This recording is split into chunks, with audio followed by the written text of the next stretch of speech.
Did you stop giving me money for 1 week? And I was like, I'm out. I can't do this. Hey y'all, welcome back to my channel. This is the most requested video on my TikTok. And if you don't have me on TikTok, I literally don't know where to look. So just forgive me on that. If you don't have me on TikTok, I am the Lucky Girl Syndrome, including Instagram. Don't forget to follow and subscribe. The topic at hand is literally new guy. Where is new guy? What happened to new guy? Quick story time. So, if you don't know, I met a guy in December when I was visiting South Africa. I was actually in my home country for like 3 months. And I always like to have a dude.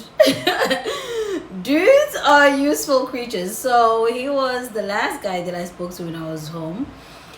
He was close to his 50s. I'm in my 30s. And we met at a mall. We literally hung up maybe 4 times in the total of like 6 to 7 weeks we met. And then eventually we started, he wanted us to be serious, I think 3 weeks into it. Dude was doing amazing things for me, like purchasing clothes for me, literally purchased this hair and a bunch of other things. He was literally the boyfriend. He called himself the boyfriend, so I treated him like the boyfriend. Fast forward, we started having fights about sex. You know how it is. It wasn't even a fight. He just felt like I'm holding back when it comes to sex. And I was like, it's not that I'm holding back. I'm just not ready for it. As a girl, I'm not going to have sex with you in a space of 6 weeks. No, I need to understand you. I need to read you. I need to see what's going on. Because here's the thing what people do. Before I even catch feelings for you, you need to have done certain things for me. It needs to make sense for me. If I'm questioning something about you, that means, why am I going to lay down with you if I'm not even sure about you? No, we're not doing that. We're not doing that. And regardless of him doing the things that he did for me, the spoiling, etc., I was spending a lot of time and energy towards him. This man was so demanding. He would call me, are you home? If I'm out with some friends at a certain time, he'll be like, okay, you need to go home now. You've had too much to drink. And this is like me with 2 glasses of champagne. I'm like, does he know I can drink a whole bottle? We don't do that no more, but that's literally what I'd be thinking. So I would give him her respect. I always say, for me to respect a man, I need him to provide. If you're a man in my life and you're not providing, I can't respect you. I can't. Like, why are you here? Why are you here? So anyways, fast forward, on Christmas Day we ended up not seeing each other because he had to fix some things at his farm. Part of me was like, because I knew he had kids. When we just started speaking, he gave me his number and he put his, so of course the minute when someone gives you your number, I instantly go to WhatsApp. I want to see what's on your profile picture before it even clicks to you that you gave me your number. We're gonna go to your WhatsApp. And then there were kids there, kids that they looked around maybe 18, 20.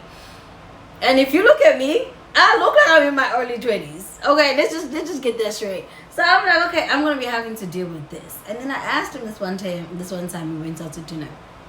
I'm like, are you married? He was like, no, I'm not married. I just have kids. Oh, I was married for 10 years and I have kids.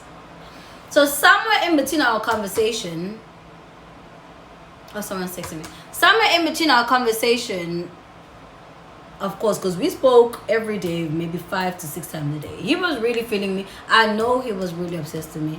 If you don't know, there's something about Aries and Leos. I'm a Leo woman. He's an Aries man. They want to possess us. They want to keep us under their armpits. They literally want to keep us at the back pocket 24/7. So, what had happened was, this dude then, hold on, something is happening on my phone. Okay, there we go. So I was like, so tell me about your family history, because one thing I've learned in dating, you talk less, you listen, you don't do the talking. He does the talking, you just do the listening. Be smart about it. And he was talking about, oh, he grew up in a wealthy family. I could see certain things that showed that he was from a very wealthy family. And he told me that his father had multiple wives.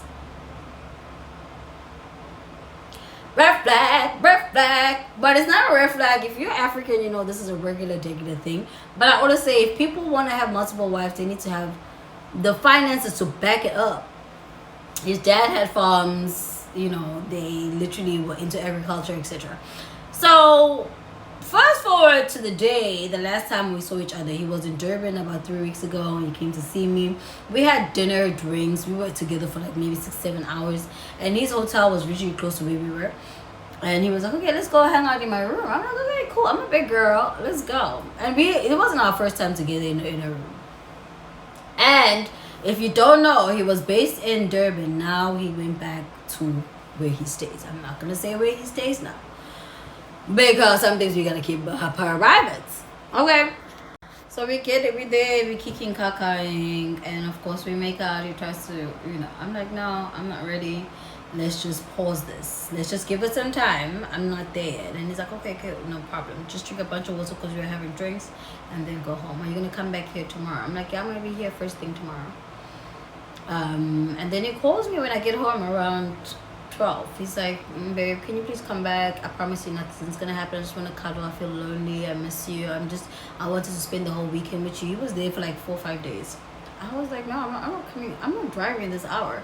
He's like, no, you don't have to drive. I'll send you Uber. I'm like, I'm not leaving my home at 11 a.m. For what? No, I'll see you tomorrow.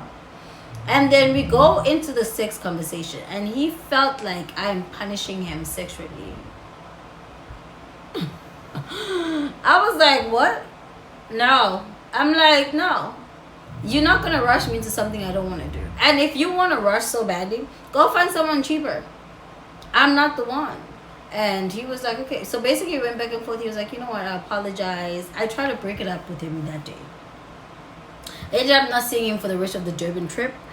And he left. I sent him a text. I'm like, hey, I'm just checking in. Did you make it home? Is everything okay? Dude didn't respond for a day. I'm like, okay, cool. Eventually he responds. He's like, I feel like. The minute I read, I feel like, I was like, here we go. Here we motherfucking go with these feelings in this motherfucking app. On this phone. I'm a bit hungry, guys. Alright, guys. I need food. Anyways, so we go back and forth for a couple of days. I'm like, you know what? I don't think this is gonna work. Let's cut our losses. We had a good time. Let's go. And that's why I always say a win is a win. When you get something out of a situation and you don't open them legs, girl, you just won. It is a lot of time and energy that you put in there, but versus adding your physical to it, that's a whole different story. That's a whole different ballgame. I would like y'all to grip when it comes to that.